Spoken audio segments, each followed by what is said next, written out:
नमस्कार दोस्तों, स्वागत है आपका एक नई वीडियो में। आज मैं आपको मेरा पोर्टफोलियो जो भी एनालिसिस है, जो भी चेंजमेंट हुआ है, क्यों हुआ है, क्या है, उसके बारे में बता दूंगा। जो कोई कमेंट आया था, कमेंट में मेरे भाई ने कुछ स्मॉल कैप ले रखे, कुछ लेने की प्लानिंग कर रहे हैं, उसके बारे में कुछ बता दूंगा। और सबसे अच्छी चीज़, जो सेबी ने 4 नए नियम निकाले हैं, उसके बारे में बताने की कोशिश करूँगा।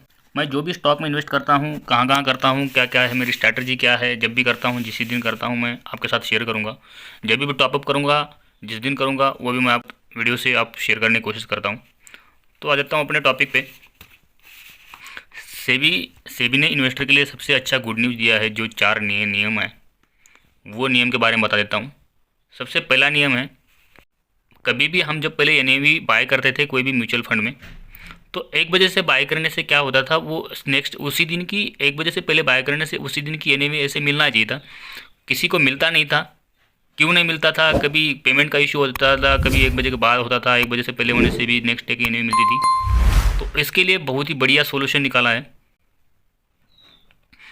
वो अभी जब भी आप बाय करोगे, तो आपको उसी टाइम आपको एक एसआईडी करके, एसआईडी मतलब स्कीम इंफॉर्मेशन डॉक्यूमेंट करके एक लिंक दिया जाएगा।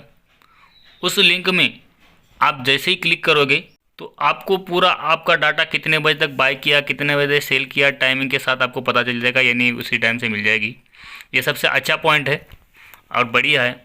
दूसरी बात, उसी लिंक में जब आप क्लिक करोगे, वो लिंक में अपडेट वो करते रहेंगे। जब म्यूचुअल फंड वाले जो भी टॉप 10 होल्डिंग रखे हैं, उन्होंने निकाल के रखे हैं। जैसे भी आईटी सेक्टर में कुछ लगा के रखा है 3% 4% मान लो, कहीं फाइनेंस सेक्टर में लगा रखा है, कहीं इंफ्रास्ट्रक्चर सेक्टर में लगा रखा है, जो भी है XYZ, मैं ऐसे बता रहा हूँ।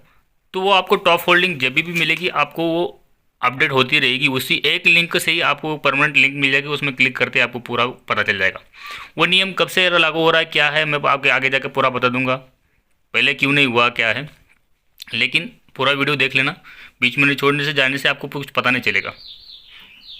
ये सेबी ने अब अच्छी गुड न्यूज़ है। नेक्स्ट पॉइंट क्या है, जब आप किसी फंड में रिडम करते थे या तो इन्वेस्ट करते थे, तो आपको क्या होता था, 1 बजे से पहले एनएवी नहीं मिलती थी, या तो सेम डे की एनएवी नहीं मिलती थी। इसीलिए आपको जो एसआईडी डॉक्यूमेंट में बताया था, उसी टाइम आपको उस डॉक्यूमेंट में डेट और वो पता चल जाएगा आपको कब डे किया था, प्रॉपर आपको उसमें मेंशन किया जाएगा। तो ये आपके लिए सबसे बढ़िया है। आपको रिटर्न टाइप मिल जाएगा, तो उसमें कोई घपला होने की ज़रूरत नहीं। जैसे फंड अपना, जैसे स्टॉक में हम करते थे, तो उसी टाइम जैसे एग्जिट करने का टाइमिंग जो आता था, वैसे सेम हो जाएगा। और नेक्स्ट पॉइंट है, जो फंड का बेंचमार्क है, जैसे Nippon India small cap fund direct plan growth है, ये जैसे बेंचमार्क है, तो ये क्या है, ये बेंचमार्क यही क्यों है, दूसरा क्यों नहीं है, और इसके रिस्क पैरामीटर क्या क्या है, इसकी रिस्क लेवल कितना है, ये शो करने के लिए बोला है। मतलब क्या है, इसकी रिस्क जो रिस्क लेवल और रिस्क पैरामीटर शो करना, मतलब अभी स्मॉल कैप है तो भाई आपका रिस्क लेवल क्या है इसमें, तो लार्ज कैप क्यों नहीं है, लार्ज कैप है और स्मॉल कैप में लगा रहा, तो ऐसे घपला ना हो जाए करके इसको बोला है कि आपका रिस्क पैरामीटर और आपका रिस्क लेवल शो करो। ये भी बढ़िया चीज़ है। नेक्स्ट पॉइंट है, जब भी आपको पहले कोई भी म्यूचुअल फंड लेना था और ज़रूरत बहुत थी, एनालिसिस करना था, फिर उसमें आपको एयूएम देखना था, उसमें रिटर्न कितने दिए, कितने नहीं दिए हैं, कौन से सेक्टर में अभी होल्डिंग है, इनकी ज़्यादा होल्डिंग है, क्या है, मतलब अपना एनालिसिस थोड़ा बहुत करके लेना था, उसके रिव्यू देख के। तो अब इतना देखने की ज़रूरत नहीं है, क्योंकि फंड मैनेजर खुद अपना पैसा उसमें लगाएगा। अच्छा फ्यूचर है, नहीं है, जो भी फंड उसमें बैलेंस उसमें लगा रखे हैं बंदों ने, जिसने भी लोगों ने लगा रखे हैं, वो भी उसमें रहेंगे। तो मार्केट का ब्राइट कैसा है, क्या है, रिटर्न कैसे है, वो सब कुछ उसमें रिव्यू दे सकते हैं। ये भी बढ़िया चीज़ है, वो रिव्यू देख के आप ले सकते हो। और जो भी ये जो नियम है 1 अप्रैल से लागू होने के लिए बोला था, लेकिन अभी क्या है, ये रिव्यू जाके फिर 1 अप्रैल से बाद लागू हो जाएगा। तो 1 जुलाई से लागू होगा, ऐसे सेबी ने बोला अभी भी, क्योंकि ये जब नियम चेंज करने हैं तो क्या है, उसको लिए भी टाइम चाहिए, उसके लिए भी समय चाहिए। ये नहीं कि बस या इन्होंने सेबी ने बोल दिया और हो गया। बहुत से ऐसे नियम निकाले हैं, सेबी निकाल रहा है, इन्वेस्टर के लिए गुड न्यूज़ है। ऐसा कोई नहीं है, थोड़ा बहुत तो अभी करेक्शन आ जाएगा इसमें, स्मॉल कैप में, मिड कैप में। लेकिन सबसे पहले आपने घबराना नहीं है, अपना लंबे समय तक रखना है, अच्छी चीज़ है। कोई इन्वेस्टर के, मेरे को तो नहीं लग रहा कि इसमें घाटा है, आपको लगता है तो कमेंट थ्रू बोल सकते हैं इसमें घाटा है।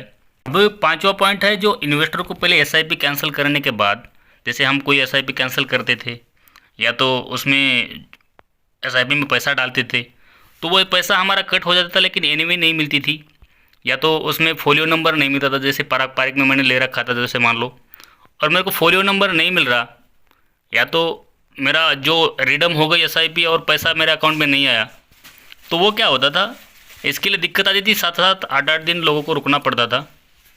तो अब जाके जो सेबी ने नया नियम निकाले, उसमें उन्होंने बोला एसआईडी जो डॉक्यूमेंट दिए उसमें, तो प्रॉपर उसमें वो उनका कॉन्टैक्ट नंबर शो किया जाएगा, और कॉन्टैक्ट नंबर से आप कॉल करके आपका सोल्यूशन निकाल सकते हैं। तो यही है, कुछ नियम है। अभी कुछ कमेंट आई थी, उस कमेंट के बारे में बात करता हूँ। कमेंट आया था अपने नावी व्लॉग से कि please review bro, ICICI prudential Nifty 50 2400, पारंपरिक flexi cap 1300, quant flexi cap 1000, Nippon small cap में 500, क्वांट स्मॉल कैप में 1000, मिनिमम 3 से 15 ईयर्स के लिए बोल रहे हैं। तो मैं तो आपको यही सजेस्ट करूंगा, अगर 3 साल अगर मिनिमम रखना है तो आप बिल्कुल मत करो, ये इसमें स्मॉल कैप में मत डालो, एफडी करो या तो पोस्ट ऑफिस में पैसा डालो। इसमें क्या है, 3-4 साल बिल्कुल भी मत आओ, 4-5 साल मिनिमम, इसके लिए 10 साल जी, 8 से 10 साल, और उसके बाद आप जो भी रखना रख सकते हो। आपको शॉर्ट टर्म में बिल्कुल भी मत करो। अगर शॉर्ट टर्म करना है, दूसरी बात, आप मेरा ही एसेट्स का जो टैक्स सेविंग फंड है वो किस लिए ले रहे हो, वो मत ले लो शॉर्ट टर्म में अगर रख रहे हो तो। और टैक्स का भी आपको कितना 10% लगेगा ना लॉन्ग टर्म के लिए, तो बढ़िया, लॉन्ग टर्म के लिए भी 10%, 1 करोड़ बन जाएगा तो कोई दिक्कत नहीं है। लेकिन अभी शॉर्ट टर्म के लिए आप मेरा एसेट मत ले लो। दूसरी बात, ICICI प्रोडिशनल का 2400 रुपये डाल रहा है, इसकी जगह पे मैं बोलता हूँ अगर लेना ही है तो आपको डाइवर्सिफाई पोर्टफोलियो बन जाएगा, इसमें HDFC मिड कैप ले सकते हो, डाइवर्सिफाई बन जाएगा। और जो भी निपॉन इंडिया में 500 से जगह 1000 कर लो। ये मैं बोल रहा हूँ, मैं जो मेरे को लग रहा है वो बता रहा हूँ। दूसरी बात, और आप लार्ज कैप और मिड कैप लेना ज़रूरी है, फंड सफिशेंट है। अभी नेक्स्ट 2 साल के लिए 10 की SIP करना चाहेंगे, ये सही है, स्टेप अप SIP करो। अगर जैसे आपका साल बढ़ता है, सैलरी बढ़ती है या इनकम बढ़ता है, तो आपने स्टेप अप SIP करना ज़रूरी है।